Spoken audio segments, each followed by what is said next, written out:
Continuando con la lectura de The Hobbit o El Hobbit por J.R.R. Tolkien, vamos a leer el capítulo 3, Un breve descanso. No cantaron ni contaron historias aquel día. Aunque el tiempo mejoró, ni al día siguiente ni al otro había empezado a sentir que el peligro estaba bastante cerca y a ambos lados acamparon bajo las estrellas y los caballos comieron mejor que ellos mismos, pues la hierba abundaba, pero no quedaba mucho en los zurrones. Aún contando con lo que había sacado a los trolls, una mañana baldearon un río por un lugar ancho y poco profundo, resonante de piedras y espuma. La orilla opuesta era escarpada y resbaladiza. Cuando llegaron a la cresta, guiando los poneys, vieron que, que las grandes montañas descendían ya muy cerca hacia ellos. Parecían alzarse al solo un día de cómodo viaje desde la falda más cercana. Tenían un aspecto tenebroso y lóbrego, aunque había manchas de sol en las laderas oscuras y más allá centellaban las cumbres nevadas. ¿Es aquella la montaña?, preguntó Bilbo con voz solemne, mirándola con asombro. Nunca había visto antes algo que pareciese tan enorme. Desde luego que no, dijo Balín.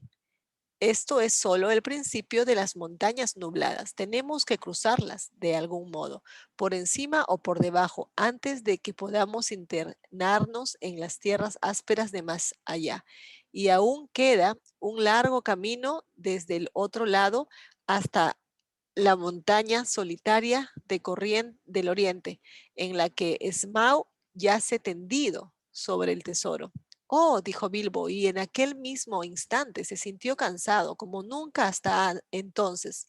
Añoraba una vez más la silla confortable delante del fuego y la salita preferida en el agujero hobbit. Y él cantó de la marmita, no por última vez. Gandalf encabezaba ahora la marcha. No nos salgamos del camino o ya nada podrá salvarnos, dijo. Necesitamos comida en primer lugar y descanso con una seguridad razonable. Además, es muy importante internarse en las montañas nubladas por el sendero apropiado, o de lo contrario os perderéis y tendréis que volver y empezar de nuevo por el principio, si llegáis a volver. Le preguntaron hacia dónde estaba conduciéndolos y él respondió, habéis llegado a los límites mismos de las tierras salvajes, como algunos sabéis sin duda. Ocultó en algún lugar delante de nosotros está el hermoso valle de Rivendell, donde vive Elrond en la última morada. Le envié un mensaje por mis amigos y nos está esperando. Aquello sonaba agradable y reconfortante, pero no habían llegado aún y no era tan fácil como parecía encontrar la última morada al oeste de las montañas. No había árboles, valles o colinas que quebrasen el terreno delante de ellos. La vasta pendiente ascendía poco a poco hasta el pie de la montaña más próxima, una ancha tierra descolorida de brezo y piedra rota, con manchas de latigazos de verde de hierbas y verde de musgos que señalaban dónde podían haber agua.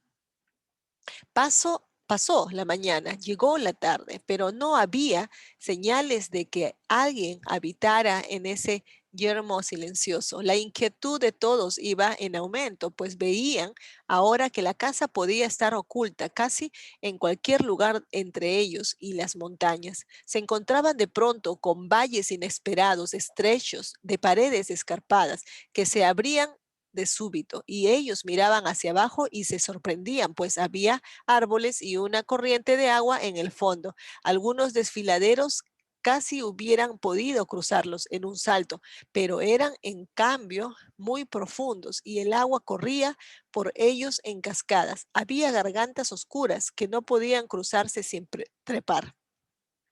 Había ciénagas, algunas eran lugares verdes, de aspecto agradable, donde crecían flores altas y luminosas, pero un poney que caminase por allí llevando una carga nunca volvería a salir. Por cierto, era una tierra que se extendía desde el vado a las montañas, de una vastedad que nunca hubieseis llegado a imaginar. Bilbo estaba asombrado.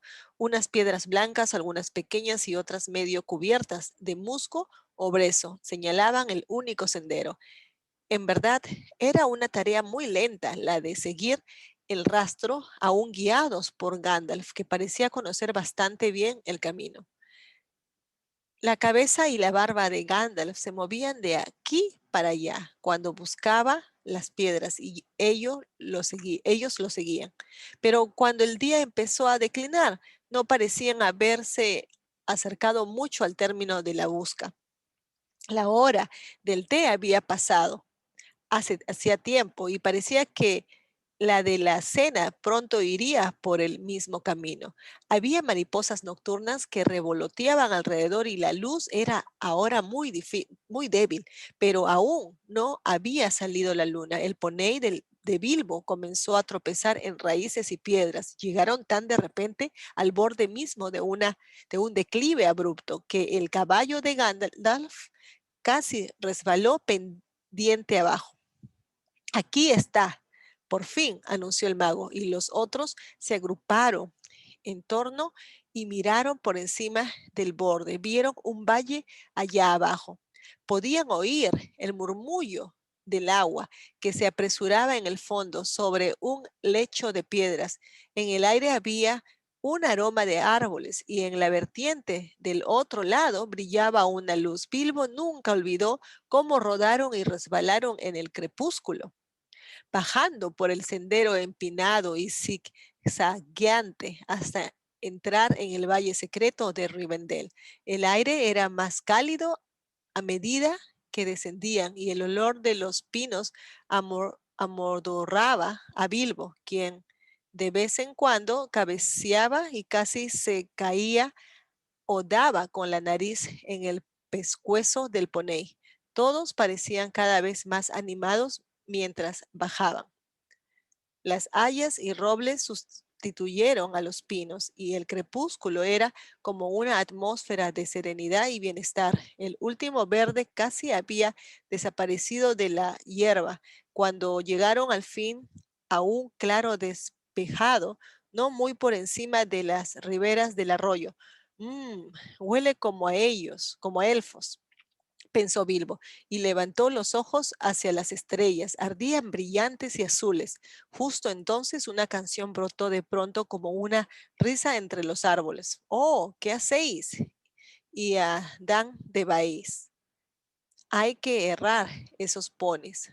El río corre. ¡Oh, tralala! Laye, aquí abajo en el valle. Oh, ¿qué buscáis y a dónde veis? Los leños humean, las tartas se doran. Oh, tralele, el valle es alegre, ja, ja, ja. Oh, ¿hacia dónde vais meneando las barbas? No, no, no sabemos qué trae a Bolsón y a Balín y a Dualín abajo hacia el valle en junio, ja, ja. Oh, aquí os quedaréis o enseguida os iréis. Se extravían, los ponéis. La luz en el del día muere. Sería malo irse, mucho mejor quedarse y escuchar y atender hasta el fin de la noche nuestro canto. Ja, ja. De esta manera reían y cantaban entre los árboles y vaya desatino, pensaréis vosotros, supongo, pero no les importaría nada si se lo dijeseis irían todavía más. Ellos eran elfos, desde luego. Pronto Bilbo empezó a distinguirlos a medida que aumentaba la oscuridad. Le gustaban los elfos, aunque rara vez tropezaba con ellos, pero al mismo tiempo lo asustaban un poco. Los enanos no se llevaban bien con aquellas criaturas, aún enanos bastante simpáticos como Thorin y sus amigos. Pensaban que los elfos eran tontos, un pensamiento muy tonto, por cierto, o se enfadaban con ellos, pues algunos elfos les tomaban el pelo y se reían de los enanos y sobre todo de sus barbas. Bueno, bueno, dijo una voz, miren qué cosa, Bilbo el Hobbit es un poney. Cielos, ¿no es delicioso? Maravilla de maravillas. Enseguida se pusieron a corear otra canción tan ridícula como la que he copiado entera. Al fin un joven alto, salió de los árboles y se inclinó ante Gandalf y Thorin. Bienvenidos al valle, dijo. Gracias, dijo Thorin, con alguna brusquedad, pero Gandalf había bajado ya del caballo y charlaba alegre entre los elfos. Te has desviado un poco del camino, dijo el elfo. Es decir, si quieres ir por el único sendero que cruza el río hacia la casa de más allá. Nosotros te guiaremos, pero sería mejor que fueseis a pie hasta pasar al puente. Te quedarás un rato y cantarás con nosotros o te marcharás enseguida. Allá se está preparando la cena, dijo. Puedo oler el fuego de la leña de la cocina. Cansado como estaba, a Bilbo le hubiese gustado quedarse un rato. El canto de los elfos no es para perdérselo.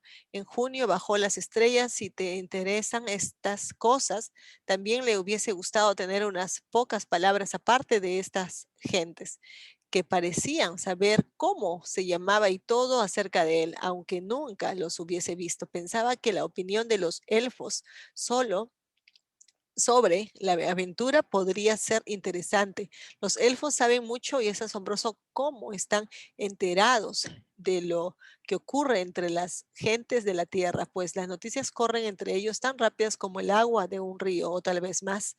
Pero los enanos estaban todos de acuerdo en cenar cuanto antes y no quedarse mucho tiempo. Siguieron adelante guiando a los poneis hasta que llegaron a una buena senda y así por fin, al borde del mismo río, corría rápido y ruidoso como un arroyo de la montaña en un atardecer de verano, cuando el sol ha estado iluminando todo el día la nieve de las cumbres. Solo había un puente estrecho de piedra sin parapeto, tan estrecho que apenas sí cabía un poney y tuvieron que cruzarlo despacio y con cuidado, en fila, llevando cada uno un poney por las riendas. Los elfos habían traído faroles brillantes a la orilla y cantaron una animada canción mientras el grupo iba pasando. No mojes tu barba con la espuma, padre, le gritaron a Torín, que de tan encorvado ibas casi a gatas.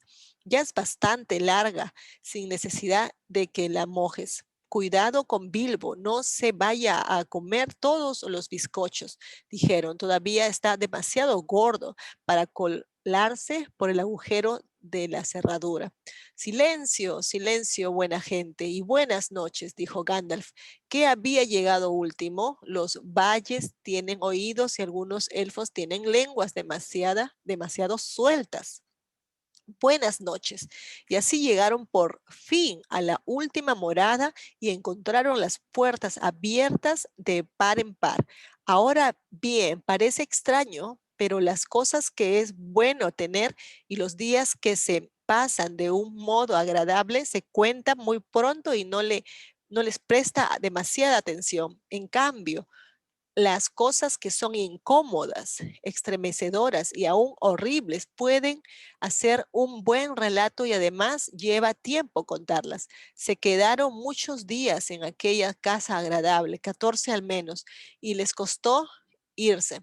Bilbo se hubiese quedado allí con gusto para siempre, incluso suponiendo que un deseo hubiera podido transportarlo sin problemas directamente de vuelta al agujero Hobbit.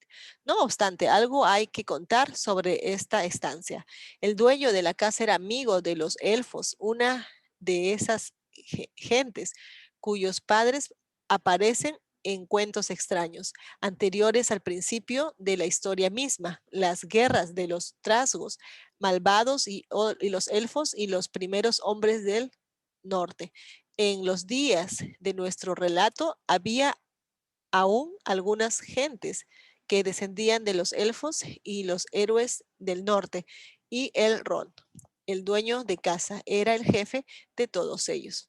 Era tan noble y de facciones tan hermosas como un señor de los elfos, fuerte como un guerrero, sabio como un mago, venerable como un río de los enanos y benévolo como el estío.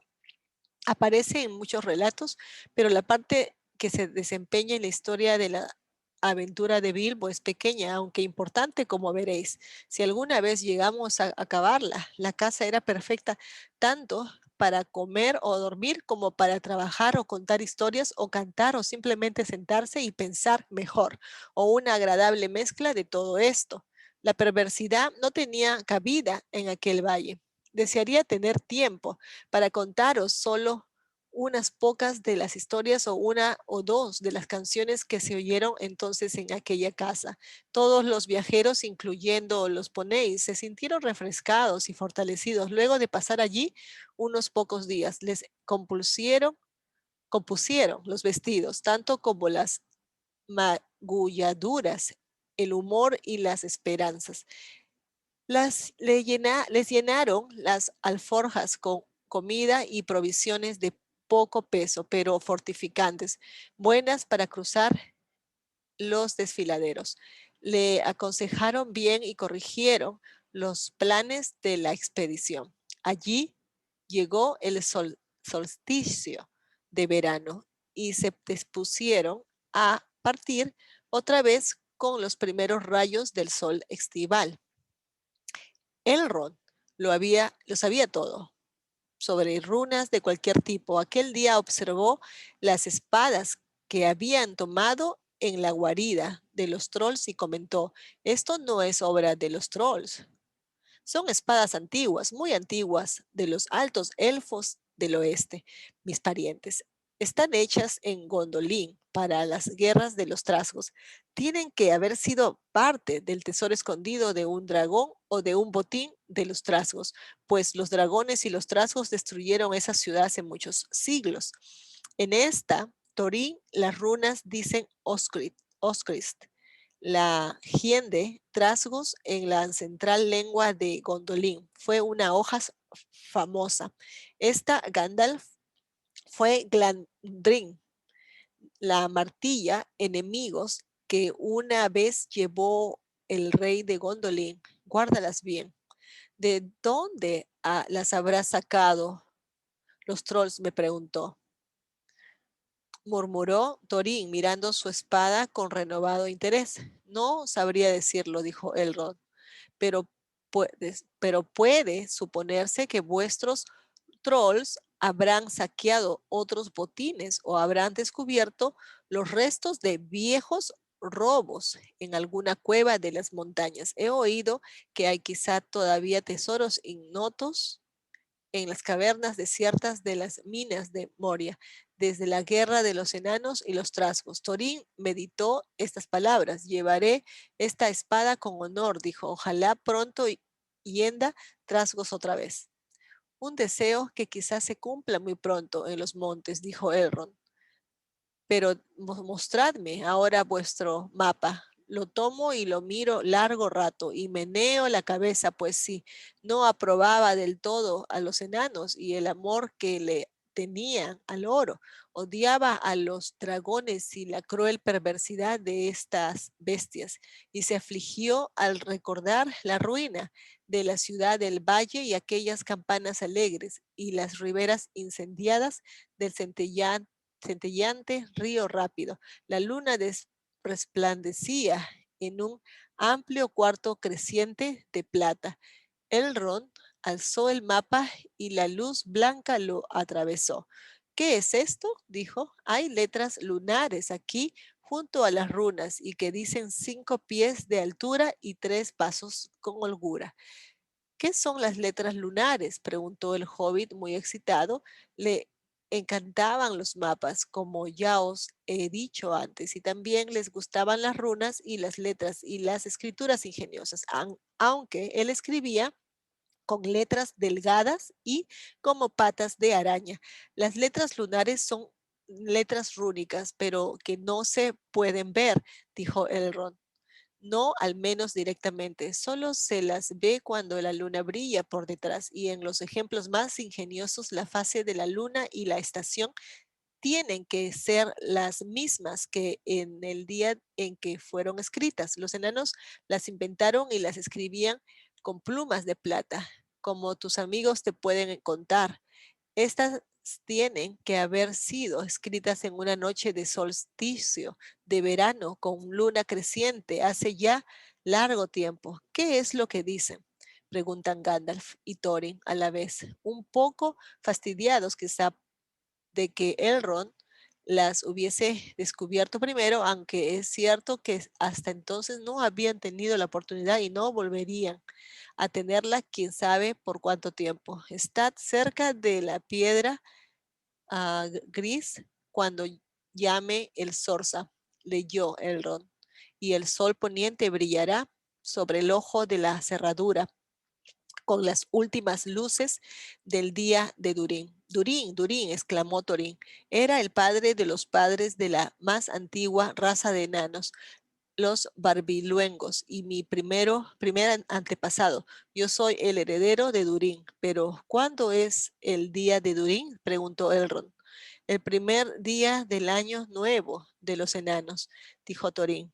Como todos sabéis, sin duda, el primer día de la última luna otoñal, en los umbrales del invierno. Todavía llamamos día de Durín a aquel en que el sol y la última luna de otoño están juntos en el cielo. Pero me temo que esto no ayudará, pues nadie sabe hoy cuándo este tiempo se presentará otra vez. Eso está por verse, dijo Gandalf. Hay algo más escrito. Nada que se revele con esta luna, dijo Elrond, y le devolvió el mapa a Thorin. Y luego bajaron al agua para ver a los elfos que bailaban y cantaban en la noche del solsticio. La mañana siguiente, la mañana del solsticio, fue tan hermosa y fresca como hubieran podido soñarse. Un cielo azul sin nubes y el sol que brillaba en el agua. Partieron entonces entre cantos de despedida y buen viaje, con los corazones dispuestos a nuevas aventuras y sabiendo por dónde tenían que ir hasta cruzar las montañas nubladas hacia la tierra de más allá.